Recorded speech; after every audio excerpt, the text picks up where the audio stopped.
All right, well, hello, everybody.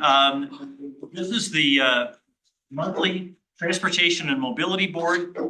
This body meets on this Thursday once a month on Com Grant. I'm acting as the chair for this meeting, and this is my last meeting, but I'm enjoying the last 6 years. It's been great, and hopefully I've learned an awful lot, and I see we have a lot of citizen turnout tonight. We asked for people for comment. That's wonderful. We're looking forward to hearing some always sincere and thoughtful remarks from the community. So thank you all for taking time to come out and hear your thoughts. We work closely with the board. Robert is our board representative, and will talk to us at the end about some remarks from council. This is a good way for us to get information back to City Council. So thanks for all of that. Because we do have a lot of folks that would like to speak tonight, I'm going to ask that we do 2 minutes, limit our remarks to 2 minutes, because we do have a very full agenda, and the packet, thank you Shane and Kenna for getting that out, is just packed with things. So we'll try to get through that as much as we can and get everybody out of here on time at 8:30. So if we could get going, I presume that a lot of you would like to make remarks. So maybe we can just kind of move around the room, and if starting with you, sir, if you have remarks. Tom, can I speak first? Why is that? Because I came because on Facebook it said it was going to be a chat tonight with the public. Okay. Not a 2 minute, not a 3 minute. It was going to be a chat. Yeah. And so I'm a little concerned about that. That we're having a number of us here because we wanted the interaction, chat with the board, and so that's why I've spoken up so early. Okay. I don't mind you starting with Larry. Larry's over there. Okay. Yeah. Well, I'm sorry for that. This is your last day. And I'm going to carry even less tomorrow. No, that's not true. I've lived in this community for 40 years. I appreciate you. And the purpose of this is to have comments before, but please continue to follow along. And there are many other avenues for comment in the city. This was not intended as a chat session, and I apologize for that. It wasn't my. No, it wasn't your doing. I'm just wanting to make sure that that little camera up there catches what I'm saying, because there are a lot of people that thought this was going to be an interaction type thing, a chat, not you're allowed 3 minute comment. Yeah. And yeah. So I'm not blaming you at all. I'm just planning on making it it is a public, it's now on the record. Point taken. Thank you. Okay, so let's get going, and I would be happy to have Mark start and introduce the subject, and then I kind of act as the closer for the whole. That's all right. Hey, whatever works. Let's get going, and please, whoever would like to start, we'll ask you to go. Thank you, Mr. Chairman. My name is Mark Flink, F-L-I-N-K. I live in the Southbridge section of Littleton near the Knolls, and I'm here to talk about the Mineral Spur Trail and the proposed paving of it. Back in 2019, I think 3 members of this board who were on the board then passed the Transportation Master Plan. And in that Transportation Master Plan in October of 2019, Table 36 dealt with projects that were important to the city and to pedestrian and bicyclist safety. None of those projects, while some did involve the mineral corridor, none of those projects involved the mineral trail. That was not even mentioned as a potential project in Table 36. And now we come to today where a Littleton Mobility Improvement Project, which references and takes off from the Transportation Master Plan, includes the paving of the mineral trail. I'm on the Mineral Trail probably 5, 6 times a week, sometimes multiple times a day. Every type of transportation that can use the Highline Canal Trail. Gravel bikes, road bikes, electric bikes, strollers, burleys can use the Mineral Trail. There are no safety issues other than speeding cyclists who ignore cycling etiquette, don't call out a pass, but we should not be going forward with safety mechanisms in order to deal with the lawbreakers. We should. That's time. Thanks for your comments. I appreciate it. I think there'll be others that may foot stomp that, but thank you. Just to make clear, I am against paving the trail. Thank you. That's probably a good place to close with. Next up, I think over here. 18 here. please come on up and if you would introduce yourself and then make your remarks. This is okay. I guess this is fine. You're going to be heard at either place.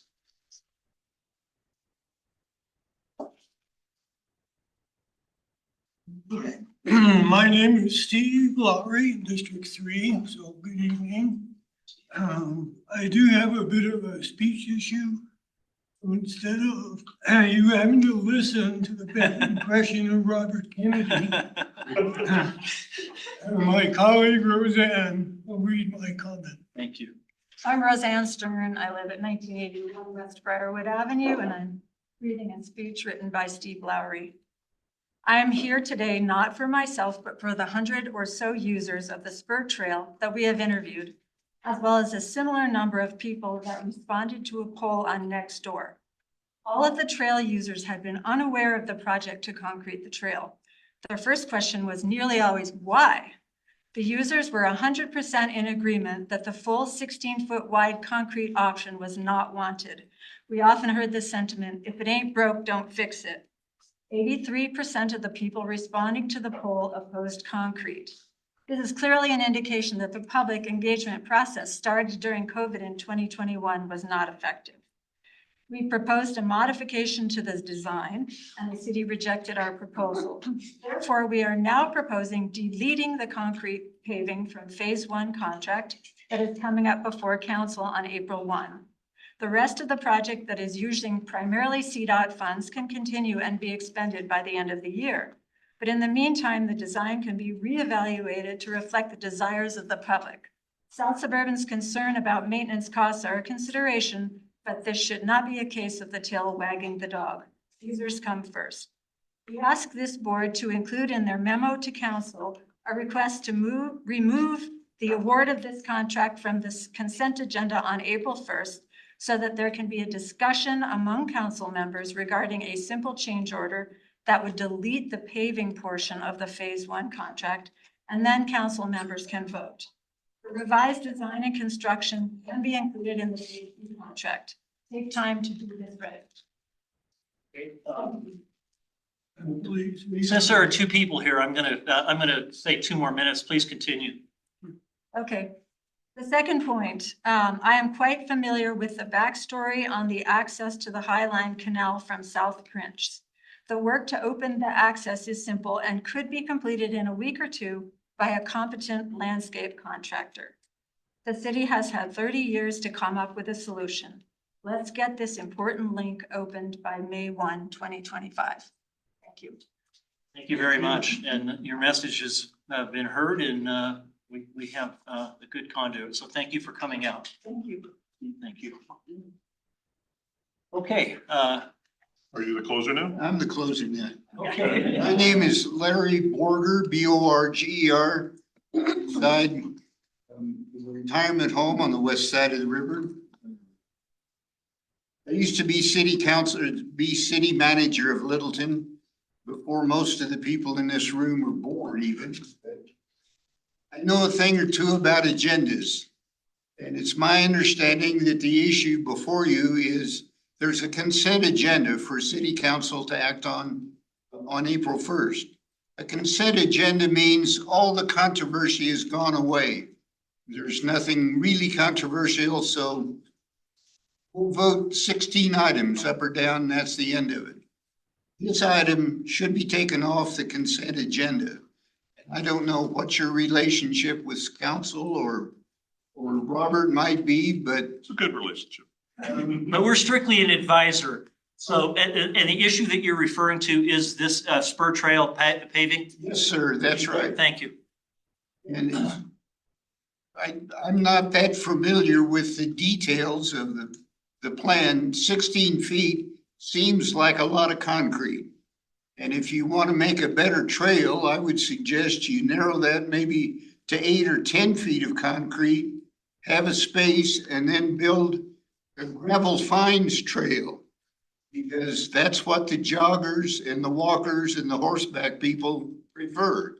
If it's all concrete, you've eliminated it. It's not an either or proposition. There's got to be some space in between where you can put those two things together. And as I say, the pitch is encourage the city council to take this off the consent agenda so it can either go back for public input and get to the bottom of where these people are being critical of it, or city council can decide for themselves whether they want to pursue that. Thank you for those remarks, and I would encourage you to attend the council meeting on that day where decisions are made. This is an advisory board, but we've noted the comments. Thank you. Absolutely. I've noted them. I appreciate Larry is the reason I'm here. He sold me my house. So he holds some responsibility. But So he's who we blame. he is who he, well, I don't see it on the agenda for the first. It's a consent So agenda. I'm looking at it and we can double check together. I'm not trying to be problematic. Steve, The city put out a list of draft agendas Yeah, for upcoming meetings. We're on the list of draft agendas. I believe you. I'm not picking a fight. I'm Just clarifying. yeah, but I don't see it on there All right. right now. Thank you. Do we have others? Robin, would you like to speak? Please step up. let's take it off. Okay, I will. Or I will, I have. And if you could just start with your name and the item that you want to talk about so that we, My name is Robin Bernstein. I live at Littleton Crossing. And the reason I'm even reviewing these books is because I'm a pedestrian. I haven't had a car for 25 years. In fact, I'm scared to death of them. So, I've been walking and taking the light rail. But in the meantime, I've been researching on sidewalks and various other things. And this is the latest book, Killed by a Traffic Engineer, Wes Marshall. Serious, witty, and disturbing book exposing the traffic engineering establishment to people who need transportation. You won't look at streets the same way after this book. Speed limits play a role. Street design plays a bigger role. Higher speeds have a direct connection with serious crashes, outcomes with pedestrians and bicyclists. What are the roots of error in traffic crashes? Well, street design. Number 2, network around that street. 3, how we design cars, land use. 5, how do we fund transportation? We're dealing with crashes, which are the result of a system whose purpose is not safety, it is mobility. Safety is never first, safety is always third. For who? The human body can only withstand so much force. They could design SUVs to protect pedestrians. If it means fewer cars at lower speeds, that would be a solution to design everything better, to reduce crashes. A better safety is fine, but not if it means fewer cars at lower speeds. Every city counts cars.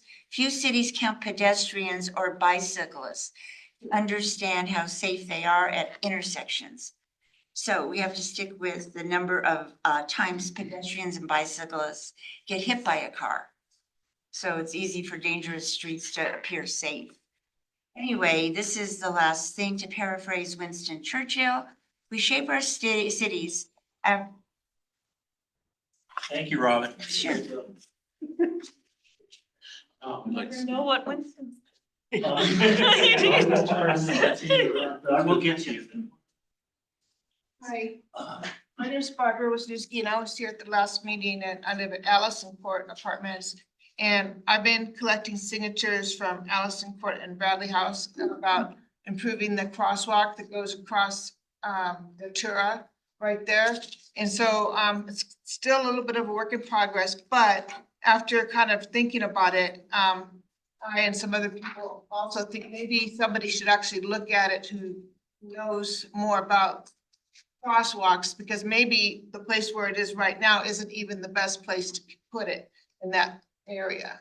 So I was just wondering what advice, I mean, is there somebody that I could talk to about it and could explain, or maybe they could do a little study to see maybe they should move it down a little ways so that the hill would be more visible, like when you're crossing the street? Mentioning it here is a great start. I would also do a click and fix, not that, help me out. Neighborhood traffic calming request, and I can provide the link to that as Okay. well. That's our formal way to submit requests like this. Okay, all right, yeah, I'll try that. But, and I'll hold on to these and signatures and, yeah. Yeah, please, send them to your council person, let them know. I think they'll be really good at looking at those things. And I think you've got the right person's attention with Kenna hearing that. So thank you, Barbara. Okay, thank you. Thank you. Bonnie?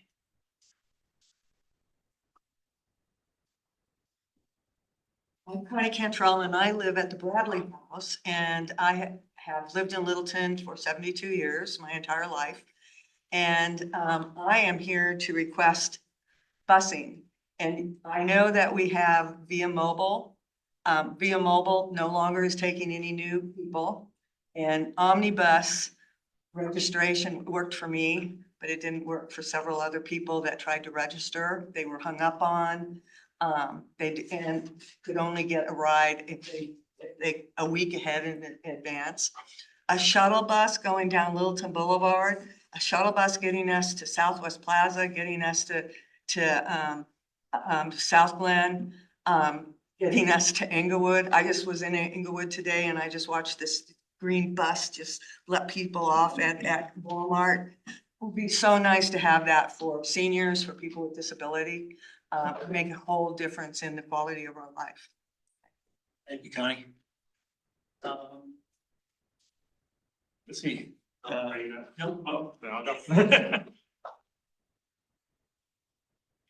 Hey folks, I'm Andrew Shad. I've spoken a couple times before. I wasn't able to submit my responses to the master plan survey, so I'm just going to do it in person. Most important to me is multimodal design standards and safety implementation as we move forward, and robust and sustainably funded infrastructure plans for the long term. Then here are my comments on 2019 and what I think might be worthwhile considering as we move forward. This has been a common issue with a couple of the city studies, but you'll see the maps in the things and they'll just gray out everything that's not Littleton. And it'll turn out that they'll say like, oh, there are no parks. I'm near Progress Park and Cornerstone Park. They'll say, wow, there's no parks within a half mile of all these homes. And I'm like, no, Cornerstone Park is right there. Please include it in the study. And I find that my experience in Littleton, there are a ton of these edge cases where we're not considering how things connect into larger parts. And we're not considering that there are things on the other side of that grayed out map. So it's like, we need pedestrian infrastructure improvements on Cayley. Why do we need them? Because it connects into the Centennial Link Trail that goes all the way over to I-25 and beyond. So it's like we have to be considerate of those interconnected pieces. Second, the linkages study, I think, sort of addressed this, but there are so many like disparate pieces of excellent infrastructure scattered across Littleton, but they're not connected. And a lot of them are missing like one project that will just really pull everything together. And I think that is one of the like highest, cost to benefit ratios that we can be focusing on. Hindsight is 2020, LOL, but doing what we can to make sure our system is robust and flexible. There are a lot of ways that our infrastructure is built that we were not prepared to meet a global pandemic and meet a ton of our commute patterns changing. And I think there are lots of ways like bus rapid transit to address that. Thank you guys. I have to hit. Thank you, Andrew. Good input. And we do really look at the links, and I know that that's a big point of emphasis for us because it's a high leverage item. Yes. Thank you guys. Okay, Steve Stock, did you have any? Yeah, I didn't. So it looks like it's on the. No, I think this is higher than Norfolk Colleen. I think it's now. Yes. General business. Good evening. Kurt Samuelson, 32-year resident of Southbridge. Family board. Council member. I wanted to speak a little bit about the master plan, the 2019, and some of the cycling parts of that. Just as a background, Littleton is about 45,000 residents. And per the Envision Littleton Transportation Master Plan of October 2019, about 82% of Littleton residents commute to work by car. Less than 1/2% commute by bicycle. That's about 184 people who commute by bike. I'm just asking, should less than 200 people receive preference over the 45,000 residents that commute in other ways? The 2019 Transportation Master Plan shows Mineral Avenue as a suburban connector street with the new Costco and the other big box stores, the 270 apartments, adjacent retail, commercial stores going online soon. I would suggest that Mineral should be designated as a commercial corridor, not a suburban connector street. It's going to get really busy. I live about 4 blocks north of that. And there, with that, the plan shows Mineral as a pedestrian corridor again, with the new commercial development on Mineral and Mineral Santa Fe. We should look at not designating that as a pedestrian corridor. Mineral will carry thousands more cars every week, making it difficult for cyclists to navigate safely. I recommend other options for cyclists to move about the city. I do have all of those plans from that 2019 showing those corridors. I think they're going to get much busier than what was on this 2019 plan, really done in 2017 and 18. It'll be a big change. Yeah, that's all I have. Thank you. Pam, I skipped over you. I apologize that you were hiding behind Kelly. I pointed to that. I thought maybe she would be. Okay. My name is Pam Shepard, a block and a half from here. And so let me point out the previous speakers talked about our transportation system and the TMP. The TMP does not define a transportation system in Littleton for vehicles or pedestrians or bikes. When you do your TMP update, folks, I want you to produce a TMP that really shows a plan in the next 20 to 40 years what the transportation system looks like for cars, pedestrians, and bikes. And to do that, you need predictions of the increase of usage for all types of those kinds of transit. The TMP that was a catch-all of wants from the Public Works Department. It was never a valid plan. So we need you to do a valid plan. We need staff to do the data that produces that. We also need a feasibility study of the functionality of that plan. So that's all based on, these streets have a limit. We also have limits for parking, and I'd like you all to get parking in there. There's people talking about North Gateway on Prince Street, but they're also talking about, we're going to have a marvelous bike lane connector on Prince Street. We can't have the North Gateway with increased usage on both sides of Prince and increased residential redevelopment and also have transit. These are incompatible and impossible, or prove me wrong, but that is what staff must do. They must have a functional feasibility analysis, and they don't bring it, you must demand it. So that's my basic thing. And then I was going to thank you, Tom, for your service. Welcome, new member. Not yet. Not here. And let's see. And thanks to Lone Tree for sharing their information about their thing. I like that they have a call center needed. We need telephone, not just digital. Dependency on RF capability is a weakness. And Littleton should put a circulator bus on the north side. More details about that, which I should write another time. Thanks very much. Thank you, Pam. Kent.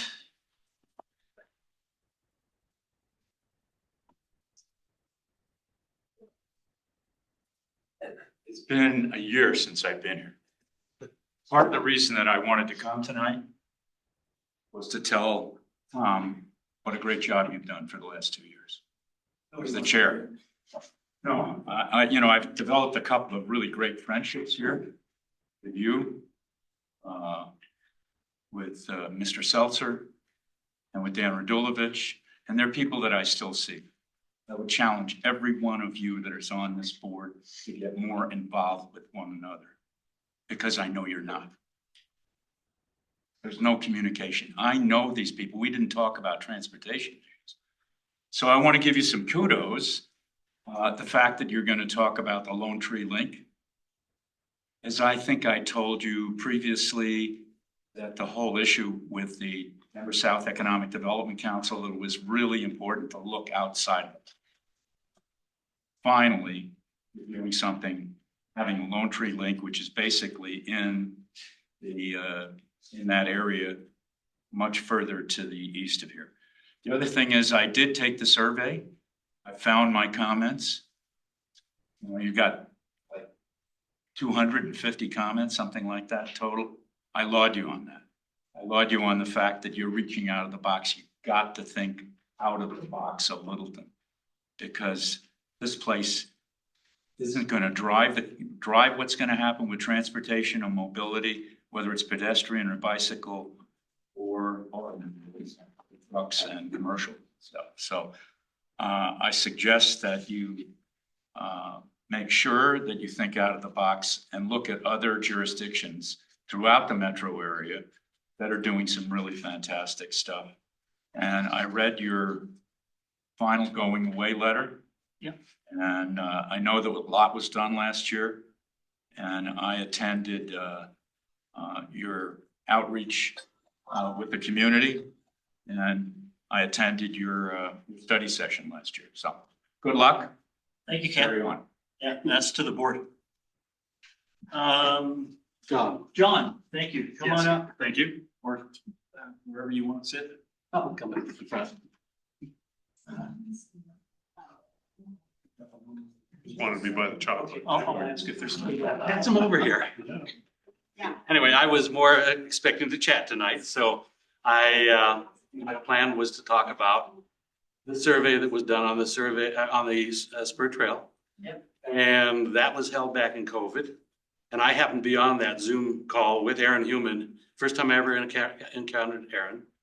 And there was only less than 10, I think there were 8 of us on that call. And I don't understand how they can base what they're doing on the Spur Trail on those sort of statistics. From back in 2021, I thought, but 2022 for sure. And I'd really like to see more time taken to look into what the people really want. I did a survey 2 different weekends for about 3 hours each. And as was said earlier, nearly everyone said, why are they going to put in a 16-foot wide concrete trail? And there was only one couple that said they didn't care. Everyone else was, why are they going to do that? The runners, walkers, they were okay with dual service or completely pressure fines, but not 100% concrete. So yeah, if you can speak up for us, that'd be great. Robert, I'll be seeing you on Tuesday. I look forward to it. John, thank you. I can tell. I didn't mean that, I'm not being facetious. There are moments when I am, but. I know. Okay, you've heard that facetious. Did everybody, all citizens that wanted to make a comment get a chance? We're at 30 minutes, but, okay, very good. Let's move on into the rest of the agenda. Thank you, everybody who came out, and appreciate the passion and the comments.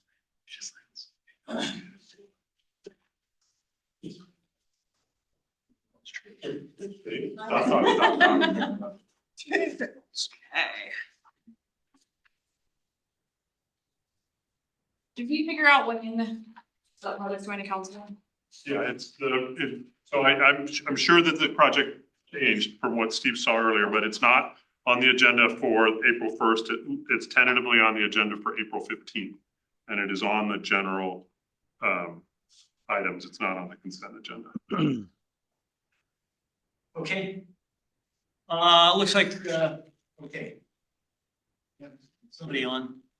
Okay, Dan. Okay, is Dan gonna do this? Hello, good evening. Good evening.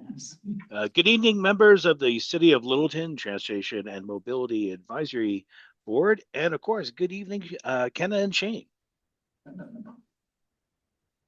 My name is Dan Rain. I am the mobility manager for the City of Lone Tree, and y'all had requested to learn a little bit about our Link on Demand programs.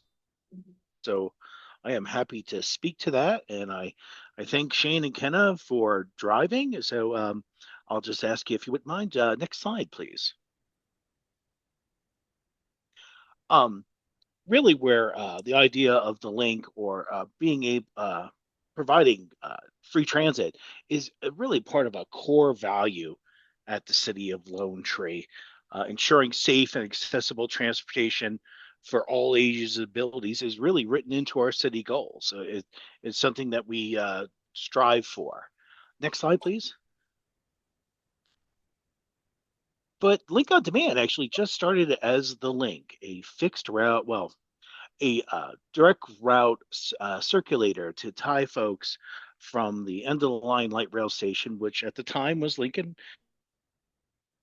Station, with major employers like Charles Schwab, Skyridge Medical Center, and other major employers within the city of Lone Tree, and that ran for nearly 5 years, and and was entirely free. And two main themes have stayed with the link as it has evolved, and that is remains free. And in our partnership with Denver South, our TMA, fantastic folks to work for. As you can imagine, with the extension of the Southeast Rail Line Corridor, which the city of Lone Tree was an active partner in funding, we really wanted to reinvent the link and turn it into something else. And at that time, a lot of on-demand or Ubers or Lyfts programs were coming about. Next slide, please. And with that, we won a little sidewalk lab program with Uber to try an on-demand program, and it worked, but did not do a lot of ride sharing, just rides. So instead, we put out a RFP, and VIA replied, and used our provider. So we ended up having two providers. One provider I'll refer to as the hardware, and that would be drivers and vehicles provision. And in the software, which is VIA, which would be the app that drivers use to pick up riders, the app that riders use to request a ride, and the desktop software that I use to monitor the program. And hey, in a year, we had a total of over 50,000 boardings, but 30% of them were really dedicated still to the light rail, and everything was really very excited. And when I started in Lone Tree in October 19, I took over the program at the beginning of 2020, and was really excited. Next slide, please. Because what we found, great thing about VIA is they provide all the data about who is going where and when, and we were able to really look at that, look at the land use, and what we discovered was a great correlation. If you look to the left, their origins there, the highest percentage origins are multifamily and commercial land uses, and then look at the top of the destinations, and you look, and it's like, wow, commercial's up there pretty high as well as multifamily. So what we have found is people really we're using the link quite a bit to access employment as well as shopping opportunities and the like, outside of the major 30% that was utilizing it for commuter purposes to connect to the RTD system. So things were looking pretty good right up and through to March 2020. Next slide, please. Whereas we all know, one of the first things I did as a administrator of this new version of the program was I had to suspend it on March 16th, 2020 because of the pandemic. However, it was a great time to really kind of think about the program and the future. Next slide, please. And how we were noticing some things, and how are we going to evolve the program is really what we asked in ourselves. And I'm going to cover these in the next series of slides. And then I'm going to get into a little bit of a data dive as well too, and then hopefully address some of the questions that y'all have sent in advance and answer some questions afterwards. Next slide, please. So transportation equity, the idea of providing equitable transportation is that everyone should have access to it and be able to use it as they need it in the order that they requested, and as simple as that. But what we had found is that if you were required to carry around just a smartphone itself, is that really equitable? Because not everyone has a smartphone. Um, and then we also noticed something else too, is that we allowed people to request a ride at this time back in 2019, 2020. You could request a ride, but you really couldn't request a ride days in advance, only hours in advance. So why would people want to request rides days in advance? And largely medical appointments. What we have found coming out of the pandemic is Lone Tree is home to several medical institutions, and we had found that people were traveling around Colorado and spending a week getting medical treatments themselves or with their loved ones and supporting them, and needed to get around town. And we had found that there was a lot of need for that. So what we had decided at that point is like, wow, we really need to be able to expand the program to meet those needs, but also increase its access. So we want to include a call center in our future evolution of the program. Next slide, please. So, and what we really found out what we need is what they call a turnkey service. And what is that? It's where the provider provides everything. It provides the driver. Here's Willie. He was with our program, 77 years young, great guy. But to have where the one contractor provides drivers, vehicles, and all the software, what we ran into is by introducing new technologies like on demand, and we didn't really have drivers that were used to not Uber or Lyft drivers. So we ended up finding out that some of the drivers would look at the app and say, why are you having me go out of the way? This way is faster. Well, we were asking you to go out of the way to pick up someone else. And so we found some inefficiencies with that, and in some cases, even some reluctance to trust the app, which you can imagine if your program is very app and technology driven and you drivers ignore it, you're not going to get the best bang for your buck.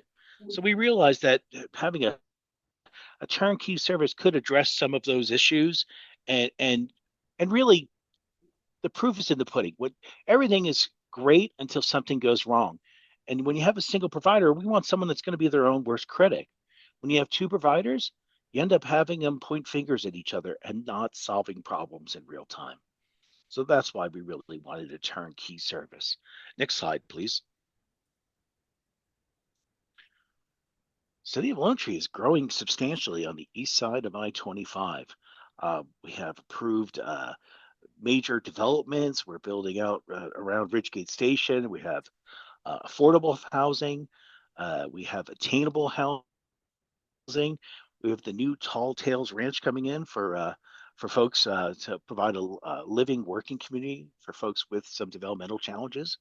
And so we knew that we were going to have to expand our service to meet continuing growing demand of the program.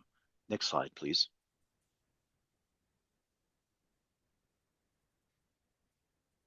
But also on top of that, we were looking on the left to expand it to Meridian, which we did in 2024. But I am here to tell you, spoiler alert, Douglas County is going to launch an on-demand, link on-demand transit program in Highlands Ranch. Well, our program is 4 full-time vehicles with 1 or 2 backup vehicles in case of an issue. Douglas County aims to launch 15 vehicles this summer for a larger program that should sync with Lone Tree's Link on Demand program as well. We're just having a kickoff about that. They have a very aggressive schedule, so I'll check in with you maybe in a few months to let you know how that went. But what we have found is that the on-demand is a pretty good model. And I was asked like, hey, have you ever just considered doing a loop system or where folks can just kind of time the vehicle? And we've looked at it ourselves, but if any of y'all know Jim Decay at DU, him and his grad students have studied it with all our data, and they have found that the on-demand model is more efficient than just a loop system, has the greater capacity to move more people more often. And we have a really good street grid in Lone Tree, almost grid-like, that helps us make great connections and provide good accessibility. So, and Highlands Ranch is a little bit different. So it'll be very interesting to see how they're able to work their program in the future. But yeah, we've looked at a loop system a few times, and the one thing we are going to look at in the future is being able to sync ride requests for access to RTD light rail. And a lot of those vehicles do have those, and I don't know the name of the technology, so forgive me, but those widgets that you could track their arrival. However, RTD is still in the throes of kind of getting back to regular scheduled services, so we really haven't explored that too much at this time. Next slide, please. What we have found, though, is that if we have a good provider, we can really promote the program a lot better than we have in the past. And it's really about exploring efficiencies. So another question that was brought up was some of our rules. We don't limit the amount of rides people can request, not at all. We don't really have an age limitation, but when asked if kids can use the service, we ask their age, and we really focus on what are their pedestrian skills. Do they know to cross at a crosswalk, to cross with the appropriate traffic signals and such? Because being an excellent pedestrian is really required to use the service unless you have a physical impairment, which then you can get door-to-door service. So we really judge it on those factors, but we limit what you carry on the vehicle is what you can carry out in a single step. What we had found after the pandemic and that weird time of trying to get back to normal is people would want to bring 16, 18 bags of groceries on the vehicle or boxes and such that they couldn't carry it all at once. And the priority of the program is to move people and to move people quickly and get them around efficiently. But every time, if the driver has to wait for someone to unload a bunch of bags or other things, it slows us down and it makes us less responsive, and it does impact our metrics. So we make rules as we need to, but we try to be pretty easygoing overall about the program. Next slide, please.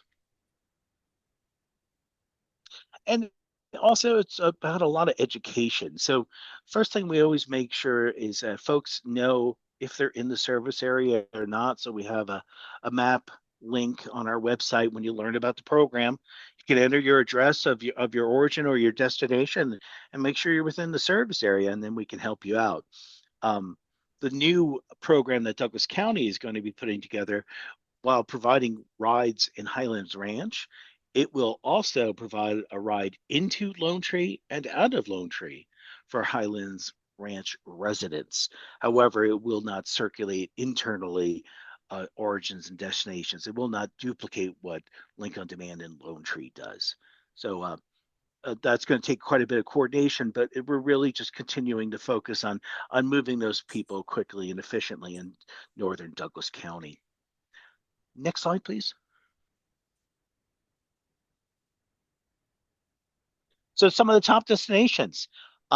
Hay really kind of gleans into what we learned previously about land uses. So it's a lot of commercial shopping and then a lot of high density residential. And there's still Costco in there as well, but I doubt they're coming out with huge shopping carts and putting them in the vehicle. But people still are accessing some big box stores, a lot of commercial properties, but it's also a lot of multifamily developments that are generating the activity, requests for riderships. Next slide, please. Now, Meridian is very employment based, but there is the Lincoln Medical Center that's on the south side of Lincoln Avenue. So while employment based, largely it's the top 10 did include medical as well. The next slide, please. So this chart to your left starts when we restarted the service in October 2020, and that was just one full-time vehicle. And then in it's about beginning of 2022, probably about April, we started with two vehicles and continued to grow. And in August 2024, we plateaued at over 6,000 completed rides. And I'll break down what all that means for y'all in just a slide or two. But generally, we're heading in the right direction. With such a heavy correlation of high density residential and commercial properties, you would think that like December especially would be a booming month for activity and whether it's employment or shopping. But because of inclement weather, we actually do lose days. We have to we you know when you talk about transit, and a lot of people complain about transit, but when you're administering it, it's really the opportunity to do things that you wish others would. So one of the things we like to do is set expectations with our ridership. So we'll watch the weather. We have a very strong snow team, and I coordinate with them. And before 12 hours before a storm event, we have a plan. Are we going to delay the start of services due to an overnight storm, or is the storm coming in? We're going to have to delay services early. We can usually make a final decision on that 12 hours in advance of the actual event, and we like to set that expectation with our riders so that they can complete their essential trips or make other transportation planning options to get where they need to go.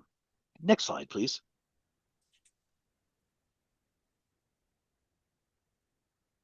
So here's a little history. In 2019, we had big F-350 vans, like 15 people, passenger vans where it's a fiberglass shell on a steel vehicle. And it was still very much driving a lot of transit and commuter-based trips. And you could see ride requests and the number of rides. While lots of people request rides, they don't accept sometimes their first offer. And I'll dive into that in a little bit. So in 2019, we thought we were doing pretty good by completing 46,000 rides. And that includes a transition to VIA in the middle of 2019. Not bad. But in 2024, as you can see, 2020 we didn't operate for 6 months, and we just slowly started to build back ridership. But last year we actually exceeded 2019 volumes of ridership, and our completed ride rate of 65%, and that includes requests that were if you're not accepted. We have a 65% rate, which is really good in this industry. And we're hopeful that 2025 will continue that trend. Next slide, please. But here's something else that's really exciting. Jim's team took another look at our origins and destinations. So to your left, there's a whole list of origins, and you look there and you're like, wow, we got health and medical on there now. We're able to break it up a little bit more, but the medical trips picked up quite a bit. But look at the two strongest ones, the biggest ones, multifamily and commercial. If you look at the top, there's your destinations. And again, same categories, but what are the largest destinations? Commercial and multifamily. So that land use correlation still remains strong. And if I had a magic wand, I really would want to try to figure out what the economic benefits are to the city of Lone Tree by providing this service, because people are using it for commerce and employment. But I do not have one at this point, but I'm asking VIA, who has done some studies in other parts of the country with their services, if they can look into that for us. Next slide, please. So data summary, and we're going to talk about the bottom charts in a little bit. And so total number of ride requests are nearly 90,000, but then you say we met demand at 82,000 and completed only 58,000 rides. What's going on there? So when we send out ride requests, people make a ride request, we'll offer them a ride. And it could be in 2 minutes or it could take 20 minutes. We try to get to everyone within 15 minutes, but our peak periods follow the peak commuter periods. And some of the response times can lag to 20 to 25 minutes between like 8 and 10 a.m. and between 4 and 6 p.m. However, a lot of folks just don't accept the first ride offer. And if you look to the lower bottom right, the detailed ride request status breaks down to a couple categories. And let me tell you about them, and let me tell you which ones don't really affect our efficiency, but one that definitely does, or two that do. So completed rides are in green, and that's the majority, always what you want to see. Now, an unaccepted proposal or a cancellation, that's where just the rider gets an offer and says, no, I don't want this ride. And they may go ahead and request another one, or they may just cancel. That does not affect the driver of the vehicles never gets that information at all. And it's just in that digital ether, the software just kind of, okay, takes out next rider, please. Then you see seat unavailable. That's something we watch very carefully.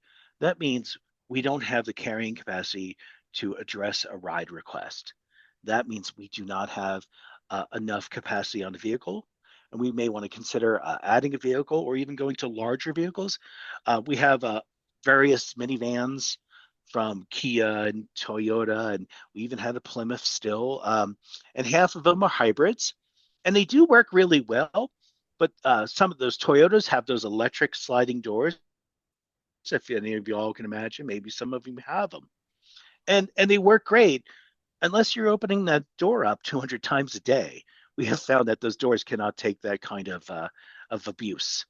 But going back to some of this detailed ride requests, out of service hours doesn't affect us. That's in the black, but that means there's some requests outside of service hours. We may want to consider expanding our service hours. It's the no show, and it's usually a very thin line at the top in red. Drivers are instructed to when they go to, you'll get messages when you request a ride through the app, and you'll get text messages to your cell phone as well, or your smartphone, and you can even watch the vehicle as it approaches you. But the drivers will let you know they're there, and they're required to wait 2 minutes. But if you don't show up, that means they're 2 minutes late to pick up the next rider. And like those shampoo commercials of the 70s, that 2 minutes can turn in, if 10 riders do that in an hour, turns into 20 minutes that you're behind, and you'll be behind for the rest of the day until you try to catch up. So we haven't done it yet, but if we do have a list of usual suspects that can have a few more than no shows than we really like, and we may have to reach out to them and really kind of ask them what's going on here, because you're impacting the program and you're affecting other people's rides. Next slide, please. Now, wheelchair accessible vehicle requests in 24. This is an interesting one because it still breaks down to like that 63% of completed rides, where we have nearly 1,400 ride requests, but only 1,200 or so were kind of accepted. But for various reasons, we only ended up doing 880 rides. And if you look at those breakdowns on the lower right, same categories, but you'll see seat unavailable has been an issue over the years that we have to be careful of. And we did have a vehicle breakdown where we were only running one wheelchair accessible vehicle. So it was for a month or so, and it does impact your service badly. So we'll have to rethink that and we just did get new vehicles, and two more of them are wheelchair accessible. So we like to keep that high so that we can meet those levels of demand. But we still get quite a bit of requests. So you figure that's over 100 requests a month for a wheelchair accessible. Next slide, please. And VIA has been fantastic to work with. It's like having an extension of staff, whether, we don't deal directly with the drivers, and they are contractors to VIA. And so we like to keep it that way. And drivers, we give them all the chance to succeed. And all we have to remind them is that, hey, you're driving a branded vehicle, and you're to drive safely. Your responsibilities for everyone in the vehicle. And we, as long as they live by those rules, we get along great. Um, we do have challenges once in a while. It's a safe service. In the 5 years I've administered it, we had only two events that did require a 911 call. One of them was an argument that got pretty heated between two riders. So the driver just called 911 and pulled over, and a Lone Tree police officer came out and resolved that issue pretty quickly. The other one was very recent, and it was a road rage incident. Another driver threatened a Link on Demand driver with the knife. All our vehicles are equipped with cameras, so we got the guy, and he'll be facing criminal charges. So we like to provide a safe service, and that's why we require people to have an account. You can use the call center, but we do require you to have an account on your smartphone. For seniors that don't have a smartphone but have family that do, um, we work with their loved ones so that their loved ones can request a ride through the smartphone, or at least have an account on the smartphone, and then the senior can just use the call center. And if they call in advance or we speak to the call center, we we provide notes on everyone's accounts if they have special needs, or in particular if they have a service animal, as we do allow service animals on the vehicle so as well. Next slide, please. Great thing about them, our prior provider before VIA, um, it's like he never recovered from COVID. It just vehicles kept breaking down, and he insisted on sticking with these Fords that were problematic. And when you don't have vehicles running, then you're not running a service. And he certainly wasn't making money for providing a service. Um, so they have contracts locally with major chains, and they take care of the vehicles. Every October, we have a check-in on our snow plan and making sure all the vehicles have fresh new tires. It is, we're operating a transit service. We're in Colorado, so we can expect what the weather can be, and VIA is prepared for that. Next slide, please. The new call center has been great because once they have an account, they can just, if they don't want to use the smartphone, they can just call. And because we record every single ride, and folks have a ride history, we get to know not only do we get to know the riders, but the riders get to know the drivers as well. And we've had drivers that have been staying with VIA since we relaunched the program with them in 2022, and we hope to continue that. It brings a level of comfort and familiarity.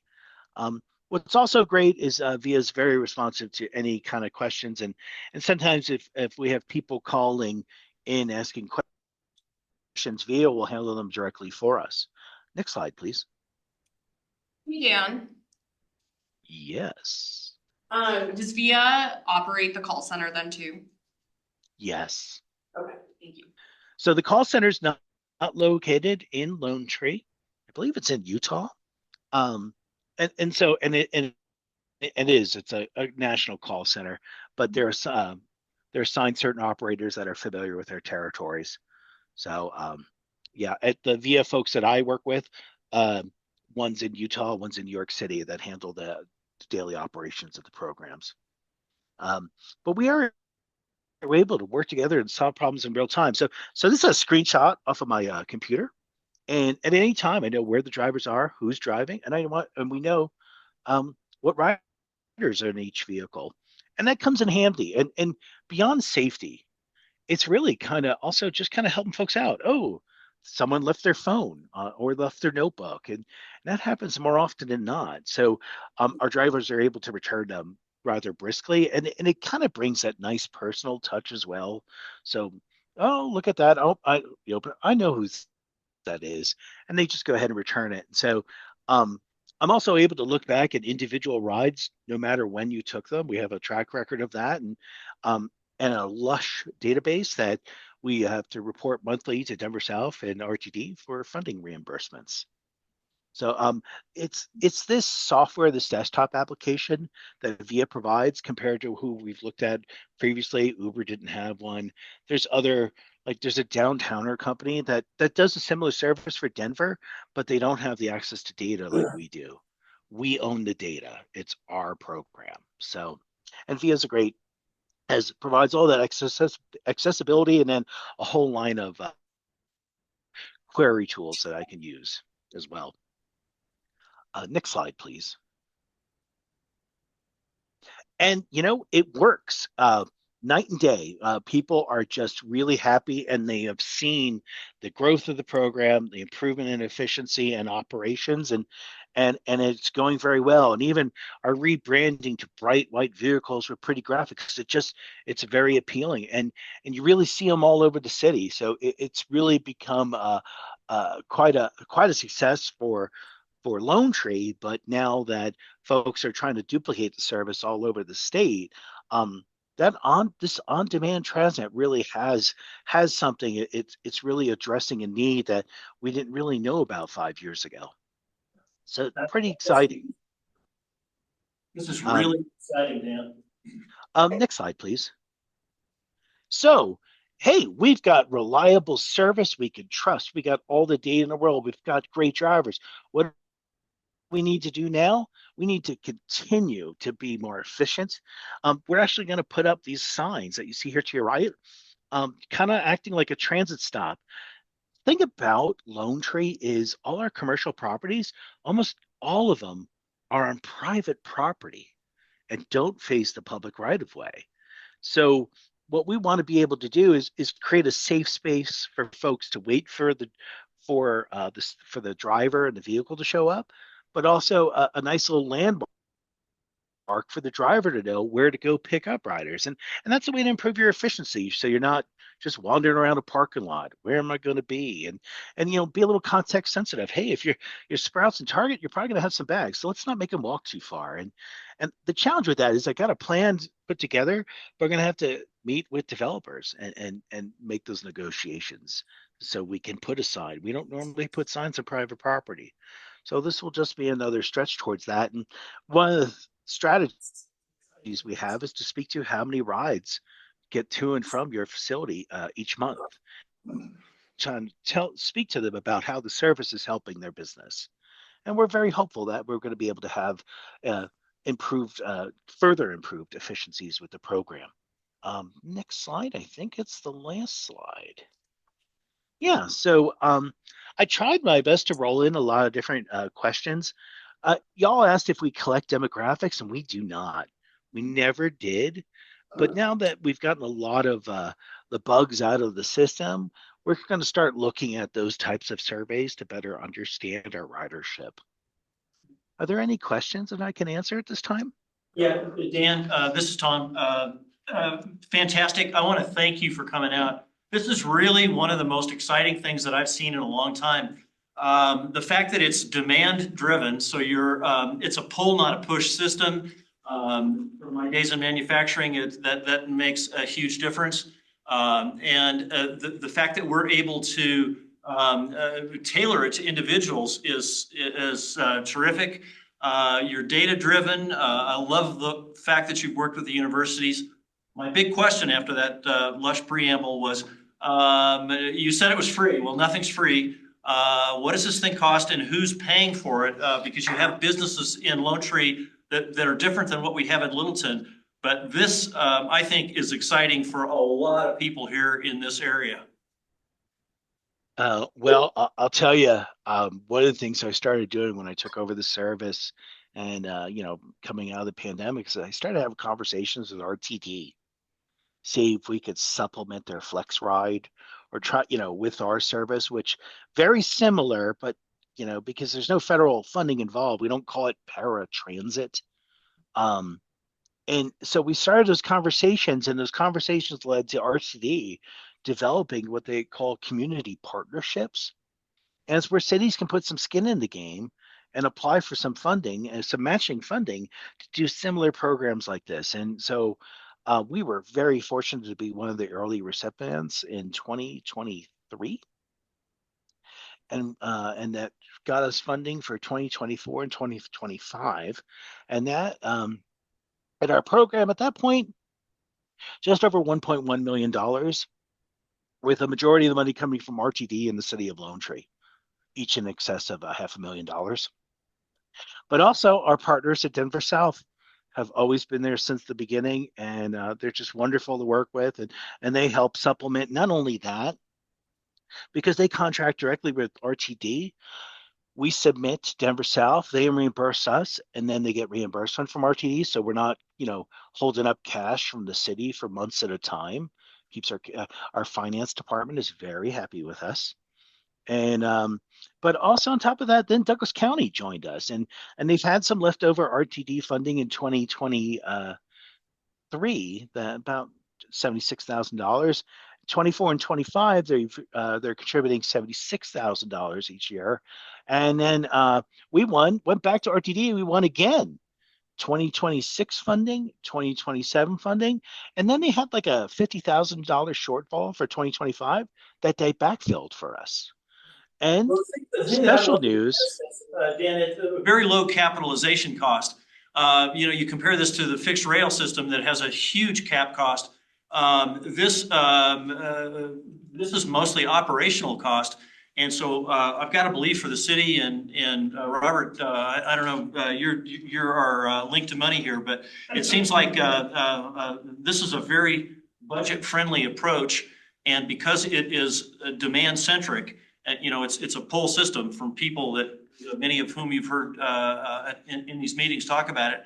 I think it has the potential to really address some of the needs that we have circulating around Littleton, down Main Street, down to Aspen Grove, over to other parts of the city. So I think this is exciting, and man, I couldn't thank you enough for coming out. Are there other questions before we move on? What's the population of Lone Tree? Overnight, 15,000. During the day, 40,000. And growing, it's huge. There's a lot of new dirt being moved out there. There really is. We haven't even started on the city center, and we're expecting big things. Yeah. You said the budget is 1.1 a year roughly? Yes, and it steadily increases as we increase the size of the fleet and such. But yeah, roughly about 1.2 million. And that's our cap. What happens is what the days where we have to suspend services due to inclement weather, we're saving a couple of dollars here and there, but we're also, the big thing is not putting your drivers in risk. I talked before about making an hours decision 12 hours in advance of an event. We allow an extra, after, when we know a storm event is going to end, we give an extra hour so drivers are not panicked and they can take their time to safely get to Lone Tree to restart the service. So we really, we treasure our drivers and we try to take great care of them. But of course, taking care of our riders is our top priority as well. Okay. Go ahead. Are the if someone is not requesting a ride, do the bus drivers just sit at like the station, or what happens, or is there never a moment in the day where there's not a ride being requested? What is the dynamic there?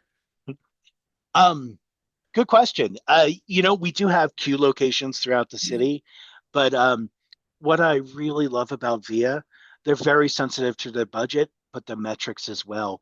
We don't want idling vehicles. So when we do driver shift and assigning capacity of how many vehicles per hour, we do that and we incrementally, gently nudge it and change it to address demand. So we're always trying to be as efficient as possible to limit that queuing.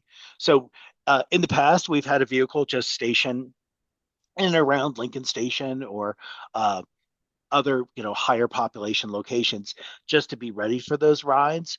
But what we find is that around 7 a.m. when we first start the service, ride requests start coming in fairly quick. But by 8 o'clock, we're actually running all 4 vehicles. Yeah. Last year, we would run 3 vehicles, 4 vehicles sometimes. This year, we started out with all 4 vehicles running the full hours of the service, and they're delivering. They're making it happen. So, I think of oh, you go ahead first. No, I just, knowing our population here, can you, add, can the vehicles take bikes? No, no, specifically, we do not do that. When it was just the link, we had bike racks on them and they weren't well utilized. They actually started to rust onto the vehicles and become a safety issue.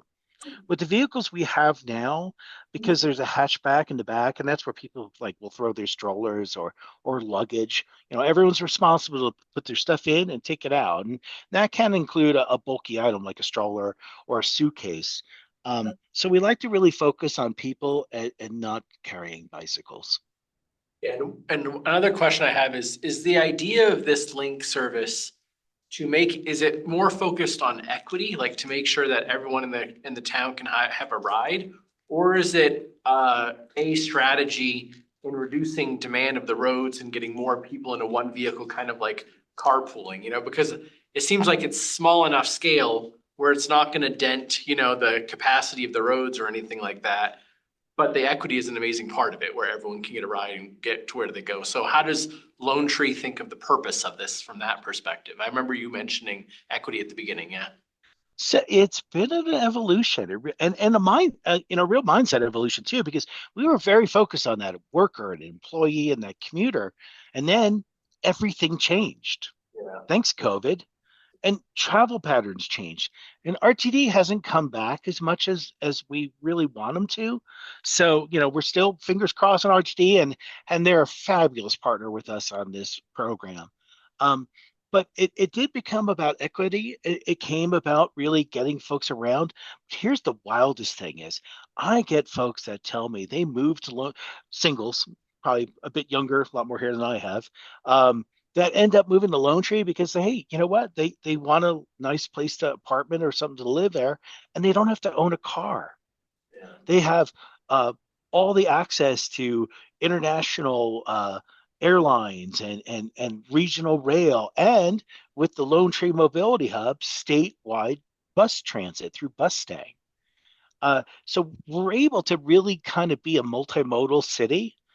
Now, emissions is something we have looked at, and some of our vehicles are hybrid. And yes, there is a positive impact in reducing cold starts for sure, but this is probably not the biggest hammer in the toolbox to address greenhouse gases. Hey, Dan, we're going to have to cut it off now, but I want to thank you very much for your time tonight.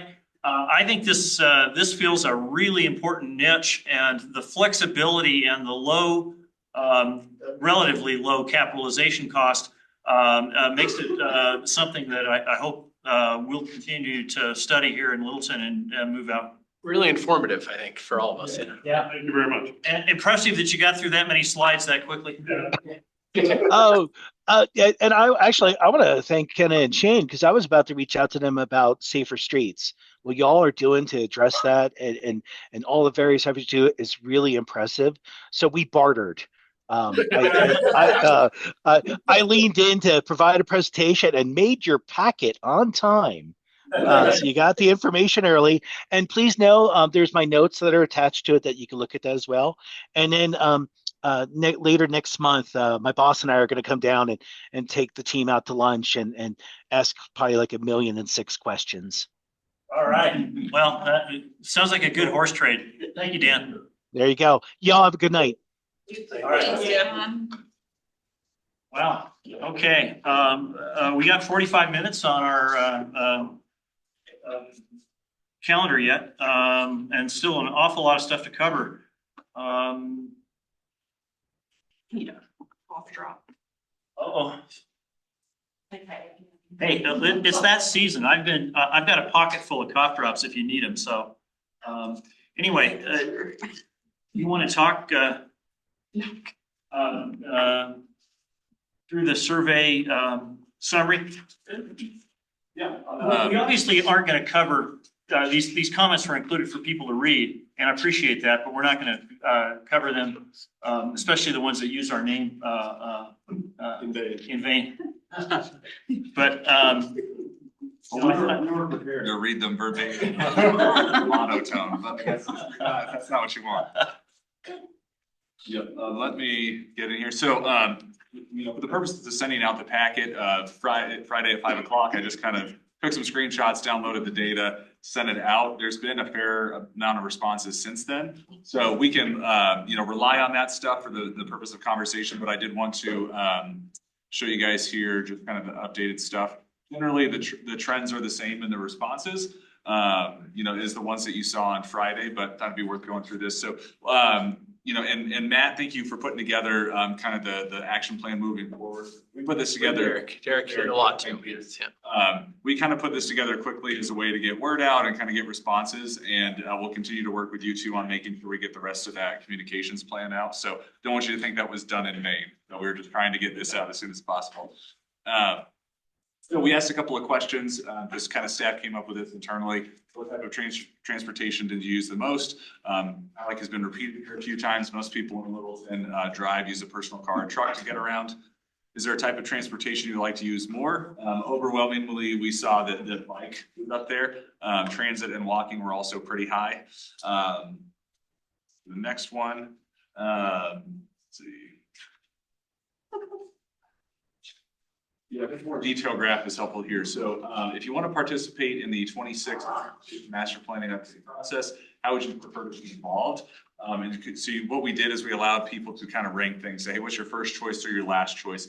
Overwhelmingly, the response that we got back was self-guided online presentations and surveys. So that's where we might have a presentation that's recorded and then have the opportunity for people to provide feedback at specific points during the presentation or at the end of the presentation, followed by in-person meetings at Littleton Center. So we thought that was interesting. And then the rest of these are kind of the open form responses that we had printed out and included in the packet. So that's kind of an overview. I'll say this is not a statistically valid survey, right? There's obviously the element of self-selection. So people who are already following the city, already interested in these issues are likely the ones who responded. But it is good to see, we got a pretty good response. I think 142 responses on a quick survey is pretty good. That's better than some of the feedback we get on projects. So yeah, I think it's good and I think it's representative. For how quickly we put it together in like 2 or 3 weeks, I think it was pretty You good. did fantastic work on that. I think you guys can be commended for doing that. And I think obviously this board is looking to do more of that outreach.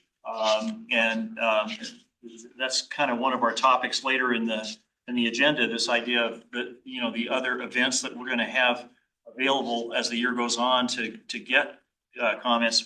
But I think it's important, and I think it's really important that we reach deep. And Sheen, as you pointed out, some people will self-select to get involved in that, and I think it's important that you get a wider sampling, because there are a lot of people that are just busy living their lives, and you want to hear from them too, so that you avoid the backlash that happens, just like we saw tonight, where all of a sudden people go, "You're what?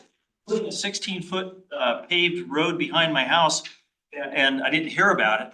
So to the extent that we can not just say, "Oh, well, we asked for feedback and this is what we got, so we're running with it," I do think it's incumbent upon us to reach deeper and try to get other communities. And I liked your suggestion, Matt, that we get kind of disparate elements, the old Littleton, the new Littleton, the different elements, so that when this comes out, it's more unifying instead of something that is divisive, which is the last thing any of us want. Yeah, so I'll say one other thing, and then I was going to let kind of you guys discuss based on, reading through the comments, what you think, what you guys as board members felt like the most important topics were that came through this feedback and through public comment tonight. Because I think that was the goal of this, is to come up with a list of topics that you guys focus on, subject areas for moving forward, kind of, providing staff with input and guidance on the TMP update and the scope of work, so. Yeah, over the next couple months. Yeah, over the next couple of months, sure. right? So using this information, using this feedback to kind of set an agenda. And I will say, John, my apologies for the social media posts. In retrospect, after you brought that to my attention, I realized it could seem like this was an open discussion. And so there was supposed to be casual, hey, come join us. But I could see how that communicated, hey, this was a conversation rather than a standard public meeting. So we will be more clear about that in the future to make sure. So and we can leave this form open as well. So This way, is it still It's still open, yeah. You can go now and provide a response. And where's the link, on the, just for everybody that, is here? Yeah, so it's in a lot of places. We can send it out. It's been posted on Facebook. It's been posted on LinkedIn. I believe also the Littleton report on, online. I think I saw it in there. Yeah. Yeah.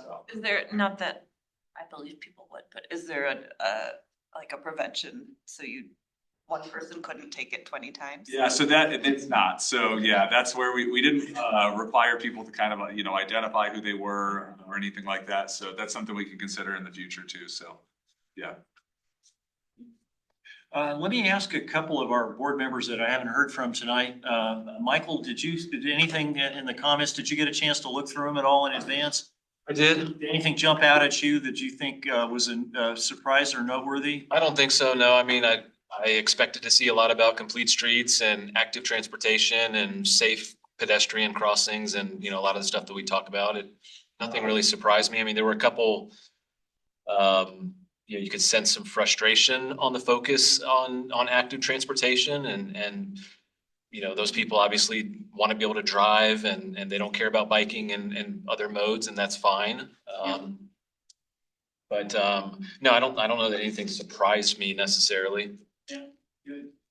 David? I just came away with a sense that for the most part, they were echoing a lot of the very topics that we've been diving into for the last couple of years. And so it was sort of an affirmation, if you will, of what we're doing and where we're trying to go.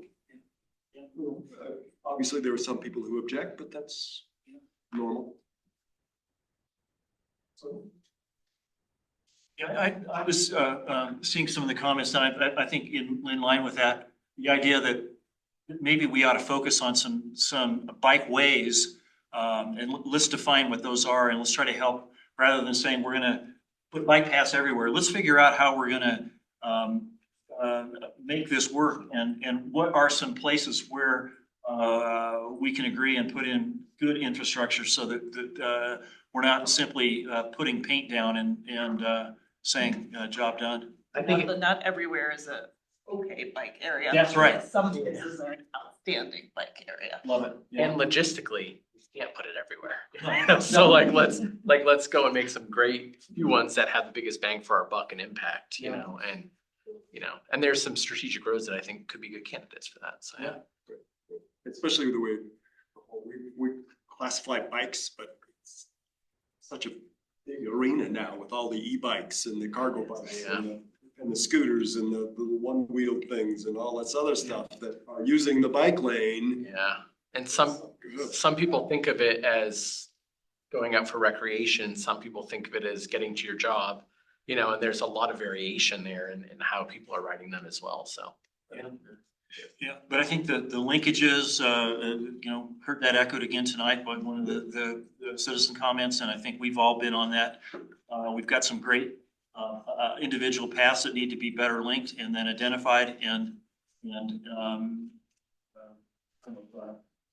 encouraged rather than it's a bit of a free-for-all right now. If you think of like my son lives on the west side of Broadway, and then a couple of his friends live on the east side of Broadway over by Littleton Village. There's really no good way to get across there, safely. And up at the intersection on Fremont is where a lot of them pass. And that's right cresting the hill, where it's really dangerous. And there's been a bike, an accident there. So there's spots like that, that. Well, there was a fatal at not too far from there, right at Broadway and Croix Creek. Yeah. Fremont's also as you pointed out, that's a dangerous one. Yeah. Yeah. For me. Well,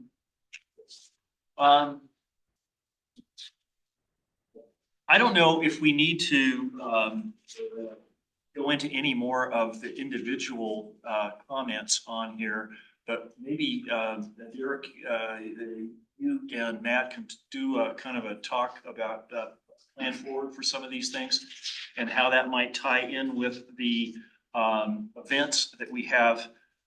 There's the list as the year goes on of places where we might solicit more input as we go through the process of updating or beginning to update the CMP. I've already chatted. If you want to start with your thoughts. So, like, one of the things, and I know we have touched base on it a bit, is like when these different events and, you know, some of the even more public ones, like some of the festivals, some of the volunteer events that maybe other departments do, is like, those are gonna be excellent parts. So like, say, I know they're in late spring, there's a big festival that goes through the college over here for like arts and everything. Oh, yeah, right. Having like something where you could either have a booth or something like that with an active computer that you could maybe catch some of those Littleton residents. It'd be like, hey, you're a Littleton resident, have you ever thought about what you want to see the future of Littleton's transportation and mobility in the community, or something like that would be an amazing way of getting some of those opinions of people that may not think that they actually have a chance to influence what the city is gonna be like in the future. Be prepared that they could do a survey or something quickly online, like have tablets or something. Yeah, was it the Meet City Council meetings? What was the one that it rained at last year? Raiders Vista or there was. I missed it. Downpour. Yeah. So like, I think those, I wasn't trying to bring attention to the rain, but like events like that, I think where, you know, I think with the housing ordinance, we had a lot of people come out and say, we had no idea this was coming, you know, and we're upset by this and we want more ability to give feedback. I think we should have like a section of those events and all of these events, like, you know, the what is it, Western Welcome Week, all of these things, like Littleton has a farmer's market now on Sunday mornings. We should have like here are your opportunities to give feedback to the city of Littleton, and have, you know, the 3 or 4 different surveys that are happening in the town, like get much better at collecting continual, consistent feedback where people are, I think would be really good. And so, yeah, that event and others, I think would be a good opportunity. And I think something else that would be worth exploring for like maybe some individual items is like, you know, one of the biggest issues has been school safety. And it's like, well, we need to get some feedback from those kiddos too. They're gonna see things in a completely different way than the adults see. And having them also bring that is gonna be amazing, because they may see something that we have never thought of. And that feedback can be brought in to the city and possibly improve the safety outlook of everybody in the future. I was hanging with my grandson today. I should have asked him.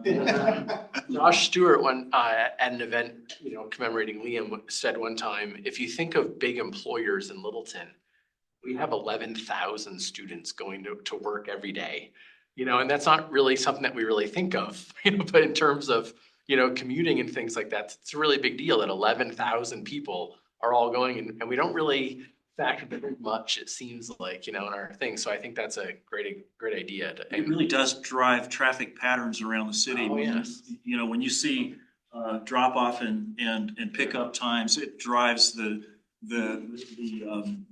sort of the pulse of the city traffic. And we heard like from Dan, you know, about VIA and Charles Schwab, you know, and Littleton Public Schools is a huge part of, you know, everything that we're doing around the city. So, yeah. Yeah. The VIA could help with the school bus driver shortage. I don't know. An on-demand school pickup and drop off would definitely be a novel solution I haven't seen.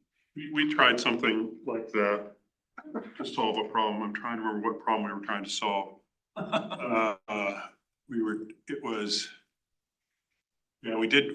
It was hard to find a service that was sustainable, that met the safety requirements that we had. But we did, I'm sorry, I'm having a brain fart. We did try on-demand service because we were having problems with transportation. Something fell apart and we tried, and yeah. But maybe it may be worth looking at again, Robert. I know with your history with LPS, we ought to consider it again, because it just drives so much traffic around every one of our neighborhoods, and we all want nothing more than to make sure those kids are safe getting to and from. But cutting down the number of individual rides, you know, one car for each student is a tremendous burden on the streets. That would be great if we could find a way to. right. Well, and the soliciting input for students. Littleton High School students participated in our economic development plan. They did a survey for them, and so getting a survey of high school students in town would be something that seems feasible. And I know the city manager meets with the superintendent pretty regularly. And so, you know, I think putting that in his ear is something, and I could pass it along, but I would encourage you all to also, if that's something you want to do, say that that's a priority. It's on our punch list going forward, to get either the super or the, his assistant in here. So don't let that drop. It's off my plate, but. I can tell. He's agreed. He's coming. We don't know which month yet, though, correct? No, I think we do know. Do we? Oh, you go ahead. We also, staff has an monthly coordination meeting with LPS as well. So it's another. Yeah, let me. I'll defer to you.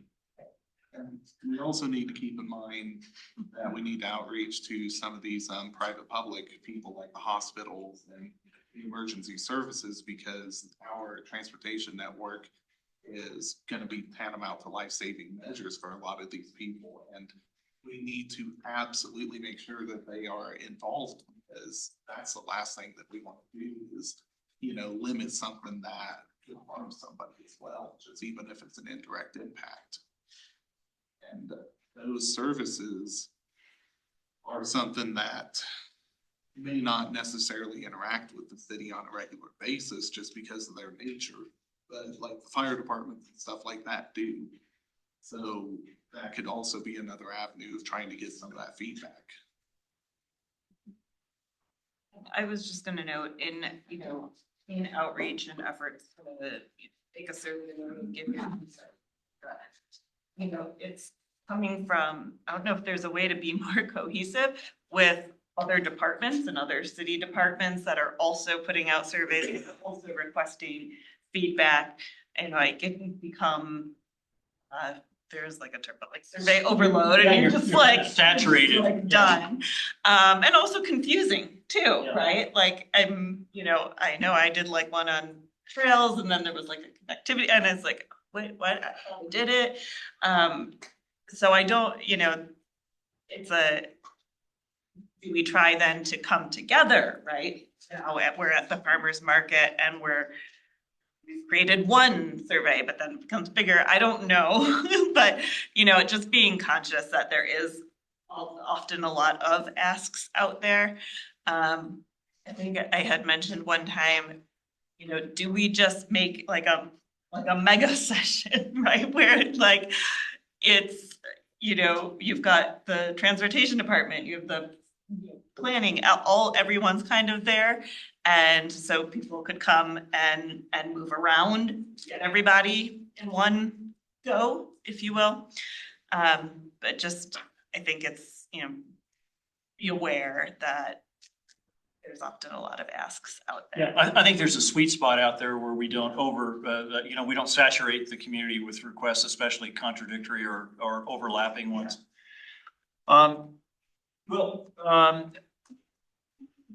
Let's try to move on, because I know, Robert, I want to save you some time to get to your comments at the end.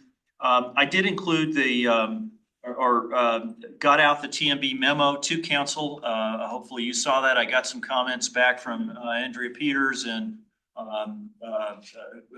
so a couple other board members, so I appreciate it. Yeah, so I will, during my comments, kind of highlight the fact that they sent that in. Yeah. But if you could sit with me for 5 minutes after we're over and make sure I know which points you want me to repeat publicly, I think, if you don't mind if we do that. Happy to do that. Yeah. But I got input from all board members on that. I do appreciate everybody taking a moment. And I tried to represent those or incorporate them, so thank you for that. And so that was included for our reading. I wonder if we could turn it over to you and have you talk a little bit about budget. Yeah, so we had our council retreat a week ago, and I think it was a really productive retreat. But you know, one of the fundamental questions for the city is how do we use our capital improvement money that came from 3A? And the story that I'm seeing is that when 3A came in the Public Works Department was really aggressive in a positive way, using that 3A money to leverage federal grants. So they were really successful at leveraging federal grants to do transportation projects. And so now the council, the council in some ways, there are council members who feel like we've kind of been slow to kind of take up the next part of the conversation, which is, do we want to use debt to accelerate some of the, and I think I've talked to this about to accelerate some of those investments. And the argument around using debt, in my mind, has two kind of positives. One is costs are escalating so quickly that the amount of money we pay for the debt is not equal to the amount of money we lose to inflation. And so it's actually a cost saving kind of exercise. The other thing is if the debt, if you're building capital infrastructure with debt, you allow the people who are using it to pay for that infrastructure because they're paying for it over the lifetime of its use. And so we're moving into that conversation around debt. And we know from we're doing an assessment of our facilities as a city right now. And we know from that assessment that or kind of what we expect, that we've got some buildings that we just need to rebuild, particularly our service center, which is out across from Cornerstone Park. And I think that's a pretty high priority for the city. But we're hearing, rumblings. There's also been an ask for some money for we own the town hall, where the town hall arts facility is, and they're raising money for that. And we have at least indicated that we would agree as the owner of that building that there are some health and safety improvements that we would pay for as part of the owner of the building. And so there's some ask for that. There's been an ask for additional funding for the Mineral and Santa Fe. And so that's a place where we may need to use debt to help pay for that. And so, and then we have things around, do we want to do investments in downtown? Do we want to do investments in Kettering Park or keep Kettering Lake full? Would be really me, because it's one of my priorities. And so we have a lot of different investments that I think we're going to have conversations around debt. And, there are really two different debt instruments. And I'm telling you this because I want you guys to be voices for us when people ask, what is this conversation? And so there's one is a certificate of participation. And a certificate of participation is not technically debt, but essentially what you do is agree to lease a building, and they give you the money up front, and we pay back payments for that lease. And so it walks like debt, talks like debt, but doesn't qualify as debt. And so it's a debt that the council can issue itself, and it doesn't require a vote of the people. The other type of debt is general obligation bonds. And they either, or it's not an or, can have the full faith and credit of the city behind them. And so the people who issues the debt is a pretty safe bet, but it requires a vote of the people and often has a connection to a tax increase. And so when I was at Littleton, we did 2 rounds of general obligation bonds. And Littleton Public Schools has this long history of essentially restructuring their debt every 10 years and issuing new debt and saying, we can issue this new debt, rebuild the fill in the blank, and your taxes won't go up. But one time while I was there, we raised taxes and people voted for it. So, but I expect Littleton's going to do that again in a couple of years, is have that vote. So we had a long conversation as a council at the retreat around kind of what are our priorities for when do we want to spend, and I think moving forward to do all of our infrastructure projects we have in mind, we're going to have a portfolio of debt. It's going to be both general obligation bonds and certificates of participation. So when you do certificates of participation, essentially what we're talking about is carving off part of the 3A money and putting it towards debt payments, which reduces what the 3A money is available for at the current time, and making that trade-off. And I think we agreed as a council that we wouldn't want to do any more than 1/3 of 3A as debt payments. And it's all a little mushy, but that's kind of where I think we landed if we do move forward with certificate. And we haven't agreed to anything, right? We're all just feeling our out. This is kind of one of our first conversations. But the debt advisor was like, certificates of participation are good for infrastructure that's not very flashy.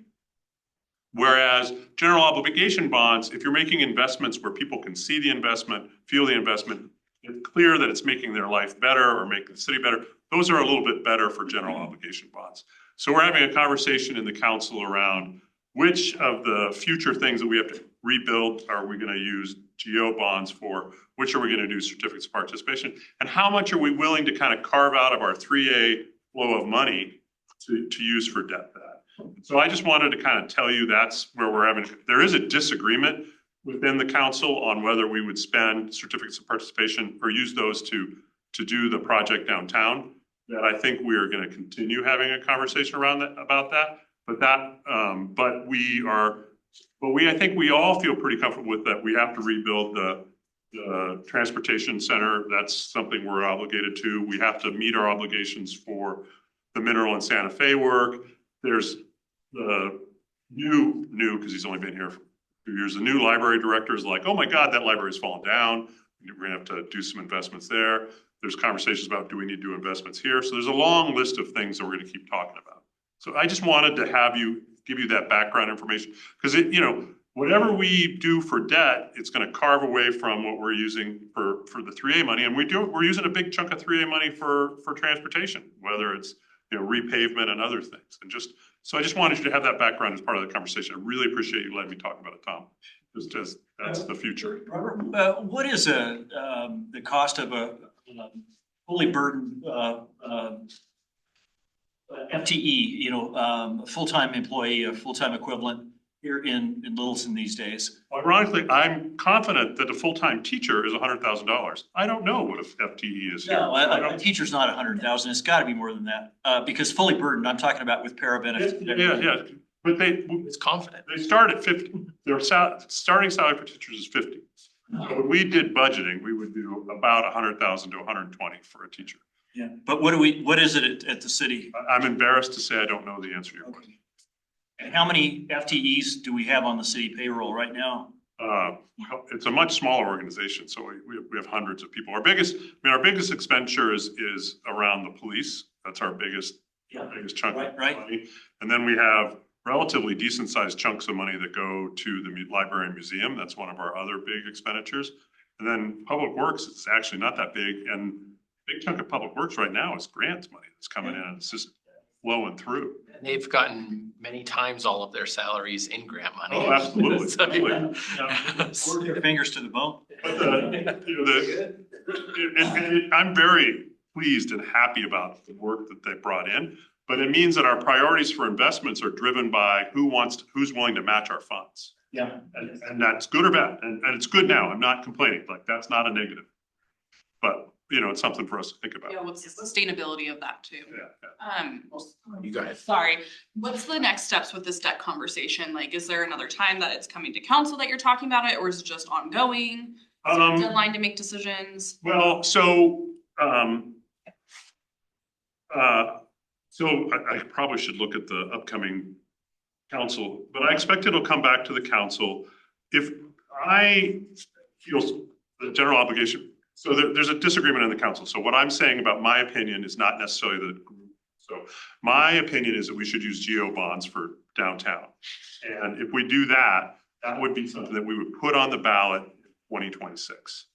And so that would be something we need to be ready to put on. We need to really decide early in 2026 and have that fully scoped out. That feels right to go to a vote with 110 million or whatever.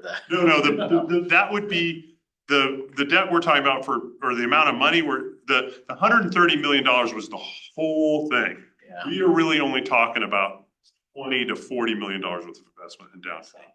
And I would want to, again, this is me, I'm not speaking for all my colleagues. I would want to package that with other investments in other parts of the city. So where it's an investment, we're going to ask for $35 million. We're going to do 25 in downtown, but we're going to do 5 in Riders Park and 2 and can you see me waving my hands? And I want to be clear, that's my opinion. That's not a council majority. And without 4 votes, my opinion means nothing. So one question I have is, has the city, I assume that you all have, but like, has the city done these are our liabilities and this is our income?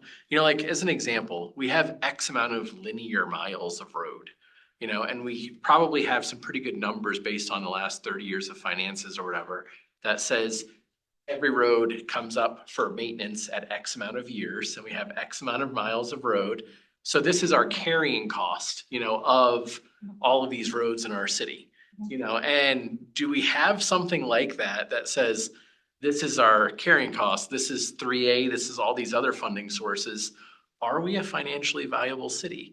Or do we rely on a big, huge project like the Santa Fe and Mineral Project that comes in, brings in big influx of cash, temporarily, you know, kind of almost Ponzi scheme like, you know, temporarily comes in, gives us a big influx of cash that takes the pressure off immediately. But then all those roads get added to our liabilities.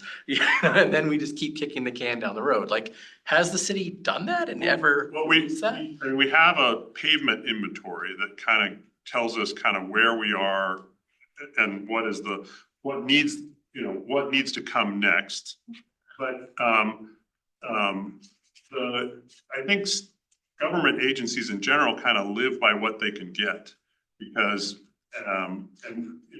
you see this, I see that, you know, with the school district, the improvements you're able to do are partially based on your ability to sell the improvements to voters.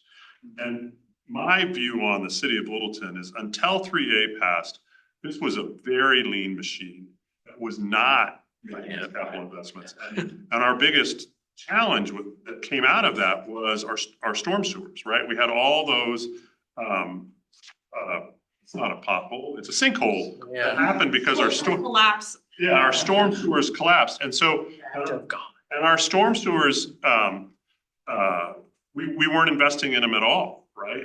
And so another part of this debt conversation is our storm sewer conversation, but it's a different debt conversation, because storm sewers are an enterprise fund that are paid for with the storm sewer fees. And so we are probably going to issue debt for the storm sewers, but it'll be covered by the storm sewer fee. And so we won't go to a vote for that, but it'll become part of our portfolio of debt. And the conversation, we had a presentation on storm sewers. So all the storm sewers were put in the 80s, which everyone's like, that's a long time ago. That's when I graduated from high school. Not that long ago. They were all corrugated metal, and they're all supposed to last 50 years. And the 80s was 50 years ago. And so our intent is to replace that with cement, which I understand has more of a 100-year lifespan. So you'll also hear us have conversations around debt that are associated with our storm sewers that are essentially going to be paid by your bill, and we don't, and that's, so it's not it's an enterprise fund, so it doesn't fall under Tabor, so we don't have to do a vote, and so that's kind of how that's going to work. So yes, we do have like a maybe, kind of. We have a inventory, and we're in the process right now of doing an inventory of our buildings and finding out what are our maintenance needs in our buildings. We have an inventory of our pavement, but so before 3A, the city, in my mind, and didn't have money for maintenance. I agree. So didn't ask. Like, we're not going to ask what we don't look. Yeah, exactly right. So my friend Pam and I, our Venn diagram is not exactly overlapping, but this is something that we do overlap on, where there should absolutely be like a financial report of the city with sewer, with building maintenance, with roads, with, you know, all of these things that say, this is the financial load of the city. Yeah, and are we even close to that, meeting that? Yeah, the GAAP requirements, the general accounting generally accepted accounting principles that we have to do for the city, and we did in the school district.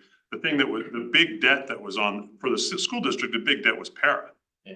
And I don't know about the city, but so we do have requirements to kind of pay attention to our obligations when it comes to our people. We don't have the same kind of obligations when it comes to our facilities. And I don't think it would get exactly to the question you're asking, Matt, but the presentation we were supposed to have last month that we unfortunately didn't have time for did cover our capital improvement program and pavement management, thank you. So it might get to some of that, and we haven't necessarily rescheduled that, but that's something that the next chair and co-chair can talk about if the board is still really interested in. If we also add, you know, what did we estimate, 180 million for the sidewalk improvements in pre-pandemic time, so probably. 89. Yeah, 89, probably 110, 120. I mean, this is like, we're probably getting close to those are many $100 million projects, and what did 3A bring in, 8 million extra a year or something like that? 11. Okay, but. And we're hoping, I mean, it's all sales tax, so we're hoping some of the new developments will bring in more for that. Yeah. We're thinking that Costco, when it hits its stride, will be another million or two within 3A. Yeah. But that's deferred because most of that they get to keep for, is it 10 years? 10 years? They get, it's split 50-50 up until they get, I think it's 27 million, and we have, or 10 million, or 10 years, whichever comes first. Okay. And it's I use the word Costco, but it's really the developer who gets that money. Yes. Costco is the main source of funds, and right now there are, I think Costco and a hot dog place are who we know are moving in, but they hopefully gonna have, I think, 15 tenants. More than a hot dog. Well, I'm Oh, it was that Portillo. Yeah, it's the Chicago, yeah. Oh, yeah, that brings tourists in. A little bit of Not like respect. Wiener Schnitzel. I'm just saying. I forgot that was it. I'm just saying I got Harley's in my district and we got good hot dogs. So. Forgot about that. That is. All right. Well, we really let it get. Thank you for letting me have that time, and thank you for listening to my TED Talk. And it just impacts transportation so deeply. I wanted you to be. Tom, can I say one last thing on that? Sure. For about half a minute. I do know one concern that has came up, and I know a lot of people have opinions on it, but there's also some agreement. But is there a discussion about setting minimum contributions to maintenance, to catching up the transportation system and codifying something that could withstand the whims of politics over the next couple decades so that we can reliably and efficiently catch up on maintenance, on necessary connectivity and stuff that has been a part of the citizens' desire to see a community. Well, I guess I look at that as what's available. So before 3A, our capital budget was at most 1.5 million that came out of the general fund. And with 3A, our capital budget has been expanded to closer to 15, but not that yet. So I don't think it's there yet. And so, the lens is kind of what is available for those contributions. And so it's and then planning out how to disperse it. So that was a kind of. All right. Well, with that, was there any, did I skip past crash data that we were going to cover? Or is there one other item that we? So we have additional study session dates, and then if you guys want to discuss that, and then events for TMD to attend, which is the series of calendars that were at the end of the package. Some of those you've seen before.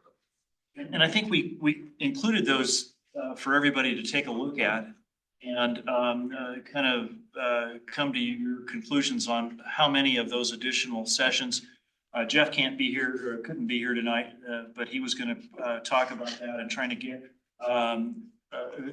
maybe some additional meetings or study sessions set up to take that TMB planning on so that you get a bit of a jump start.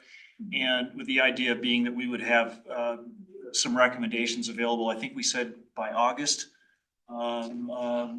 Yeah, for the TMP, end of July, kind of early August. I mean, we've got some flexibility in there, the January 1st start date is kind of our own start date. So there's some flexibility in there, but. Yeah. So anyway, think in terms of trying to have recommendations for TMP by midsummer and getting on with that. So I think that was the intention, that we wanted to have that in the package. So take a look through that. And then next time I guess you'll meet with Jeff and come up with an agenda and reconstitute the board and then get marching again. So with that, I want to thank everybody. It's been really a pleasure working and meeting everybody. I'm really impressed with the caliber of the folks at the city that I've had a chance to work with.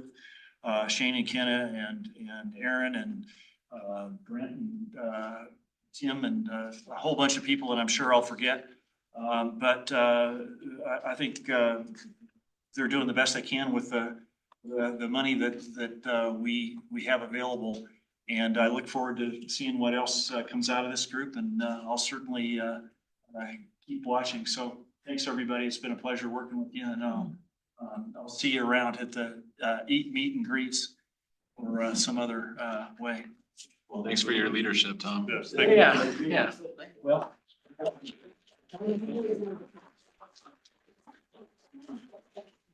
I get to keep it. Yeah. Can I put this? Tom. Try to find another Tom Grant. I've got a few of these in the staplers that came with them from the other. Seen office works. Yeah, yes.